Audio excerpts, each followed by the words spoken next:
Welcome to Forrester Reading 2023.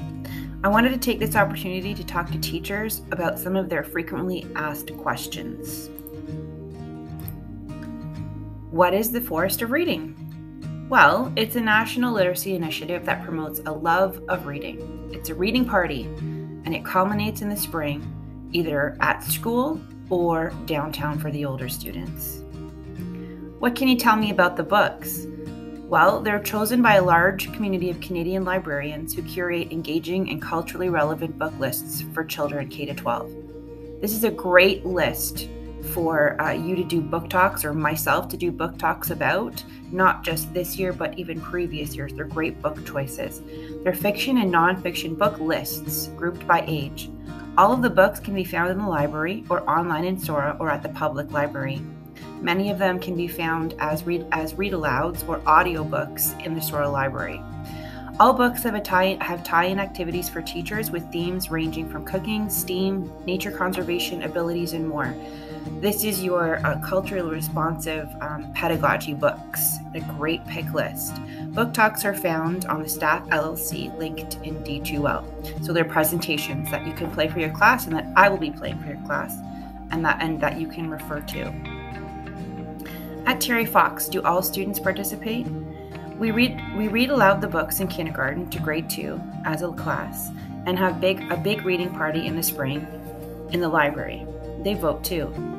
As students read each book, they keep track with a reading passport. Grades 3 to 8 read the books recreationally and will be able to attend the celebration downtown should they reach their 10-book goal. How does it activate student voice? After reading all 10 books, or as many as they can in their category, students vote for their favorite book. They choose the author who wins for their category. This is the K-2 fiction picture book list. It's called Blue Spruce. You'll see that there's some great choices, great visuals here. I'm especially looking forward to the Bharatanatyam ballet book. And I'm also looking for Mina's mindful moment, as I know that in the K-2 grades, we're always looking at mindfulness. This is the Silver Birch Award. It's mixed fiction and nonfiction, and it's for grades 3 to 4. Great choices, both fiction and nonfiction. I'm looking forward to Tap Away, which is a really cool book by Buffy Sainte-Marie. And again, all of these books are by Canadian authors. And The Kaleidoscope of Dinosaurs, which is a really cool nonfiction book as well. The Silver Birch Fiction Award for Forrester Reading is fiction. It's geared for grades 3 to 6. You can see there's many really cool choices, including the third installment of the Misawa series by David A. Robinson.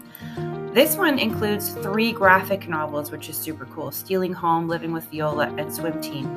I like this because everybody could have access to reading, and also it makes the list a little less daunting for students who might be a little bit more disengaged with reading.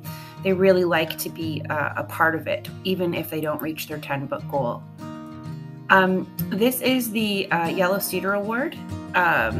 It is all nonfiction, and I really like the graphic novel Fred and Marjorie, which talks about the development of insulin.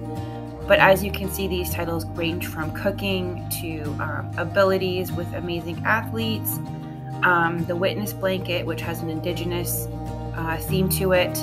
All great books to get students engaged in nonfiction reading. This is The Red Maple. It is a fiction. It is geared towards grades 7 and 8. This one has a graphic novel as well, a battle royale, because I know our students are more engaged when they have access to graphic novels as well as large chapter books. And I'm looking forward to Walking in Two Worlds, which is by Wab Kinew. I think that's a highly recommended read. And On the Line, which is by Paul Focaccia, sorry, Kochia and Eric Walters. And it's got a basketball theme to it. How can you help? You can volunteer to read a book or two and talk to the kids who read it. You can also volunteer and stamp their passports as well after you've talked to them about reading the book. If you have any questions, please ask me. Thank you for listening to the presentation.